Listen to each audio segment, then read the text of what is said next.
നമസ്കാരം.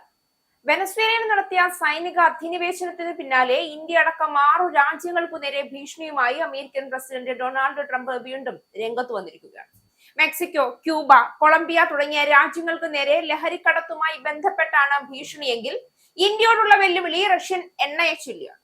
ഇറാനിൽ സമാധാന സ്ഥാപനം ലക്ഷ്യമിടുന്ന ട്രംപ് ഗ്രീൻലൻഡ് അമേരിക്കയ്ക്ക് നിർബന്ധമായും കൂട്ടിച്ചേർക്കുമെന്നാണ് വെല്ലുവിളി ഉയർത്തുന്നത്. അമേരിക്കൻ രാഷ്ട്രീയത്തിലെ ഏറ്റവും അപകടകരമായ പ്രവണതകളിൽ ഒന്നാണ് ഡൊണാൾഡ് ട്രംപ് അവതരിപ്പിച്ച ഭീഷണിയുടെ നയതന്ത്രം. 6ഓളം രാജ്യങ്ങളെ ഇന്ത്യ ഉൾപ്പെടെ ലക്ഷ്യമിട്ട് ഇറക്കുമതി തീരുവകൾ, മയക്കുമരുന്ന് കടത്ത്, ആഭ്യന്തര കലാപങ്ങൾ, അതിർത്തി തർക്കങ്ങൾ തുടങ്ങിയ വിഷയങ്ങൾ മുന്നോട്ട് വെച്ച് ട്രംപ് വീണ്ടും ലോകത്തെ സമ്മർദ്ദത്തിലാക്കുകയാണ്. ഇതൊരു ഉത്തരവാദിത്തമുള്ള ആഗോള ശക്തിയുടെ നിലപാടല്ല, മറിച്ച് ലോകത്തെ സാമ്പത്തികമായും രാഷ്ട്രീയമായും അസ്ഥിരമാക്കുന്ന ഒരു അഹങ്കാര രാഷ്ട്രീയത്തിന്റെ പ്രതിഫലനമാണ്. ട്രംപിന്റെ സമീപനം അമേരിക്ക ആദ്യം എന്ന മുദ്രാവാക്യത്തിൽ ഒതുങ്ങുന്നില്ല. അത് അമേരിക്ക മാത്രം എന്ന സ്വാർത്ഥതയിലേക്കാണ് വഴിമാറുന്നത്. അന്താരാഷ്ട്ര വ്യാപാര കരാറുകളെ അവഗണിച്ചും ലോക വ്യാപാര സംഘടന പോലുള്ള സ്ഥാപനങ്ങളെ അവഹേളിച്ചും ഇറക്കുമതി തീരുവകൾ ആയുധമാക്കിയും ട്രംപ് രാജ്യങ്ങളെ ഭീഷണിപ്പെടുത്തുന്നു.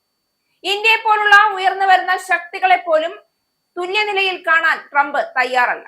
ഇതാണ് യഥാർത്ഥ പ്രശ്നം. ഇന്ത്യക്കെതിരായ ട്രംപിന്റെ നിലപാട് പ്രത്യേകിച്ച് ആശങ്കാജനകമാണ്. ലോകത്തിലെ ഏറ്റവും വലിയ ജനാധിപത്യ രാജ്യത്തെയും വേഗത്തിൽ വളരുന്ന സമ്പദ് വ്യവസ്ഥയെയും അനാവശ്യവാദങ്ങളുടെ ലേബലിൽ ഒതുക്കാൻ ശ്രമിക്കുന്നത് ട്രംപിന്റെ രാഷ്ട്രീയ ദാരിദ്ര്യമാണ്.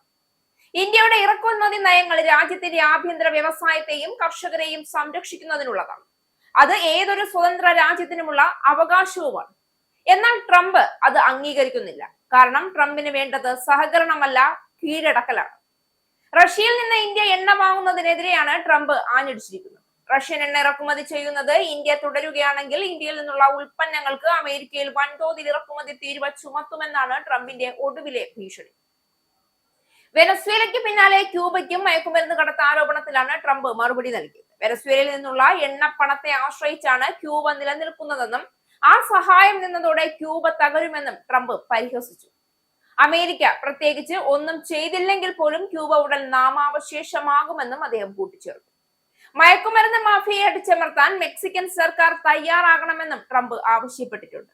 പ്രസിഡന്റ് ക്ലോഡിയ ഷെയ്ൻബോമിനോട് സഹായത്തിനായി US സൈന്യത്തെ അയക്കാമെന്ന് പലതവണ വാഗ്ദാനം ചെയ്തതായി ട്രംപ് വെളിപ്പെടുത്തുകയും ചെയ്തു.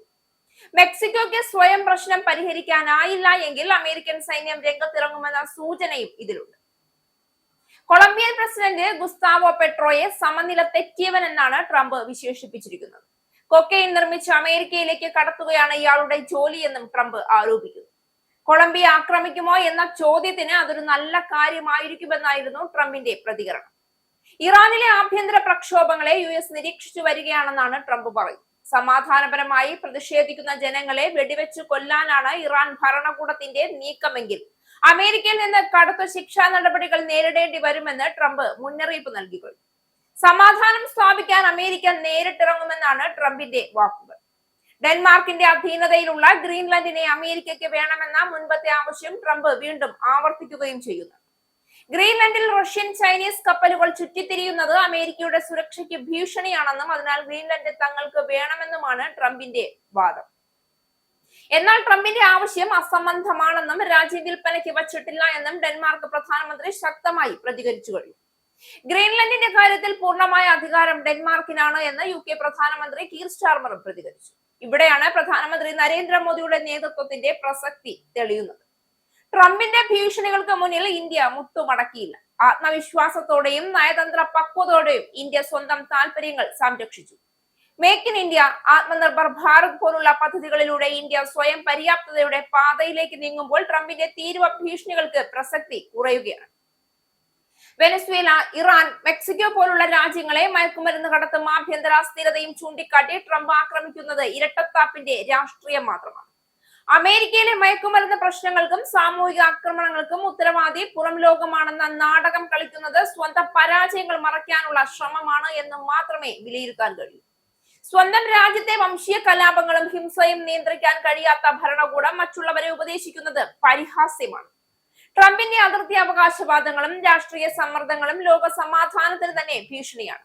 ഭീഷണിയും ഉപരോധവും മാത്രം ആശ്രയിച്ചുള്ള വിദേശ നയമൊടുവിൽ അമേരിക്കയെ തന്നെ ഒറ്റപ്പെടുത്തും.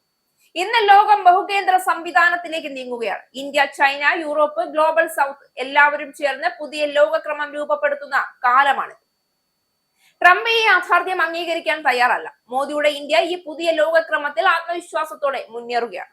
ശക്തമായ നയതന്ത്ര ബന്ധങ്ങൾ, തുല്യ പങ്കാളിത്തം, പരസ്പര ബഹുമാനം ഇവയാണ് ഇന്ത്യയുടെ വിദേശ നയത്തിന്റെ അടിസ്ഥാനം.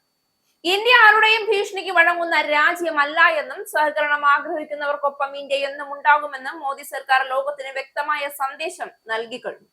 ചരിത്രം ആരുടെ പക്ഷത്താണ് നിൽക്കുന്നത് എന്ന് സമയം തന്നെ തെളിയിക്കും.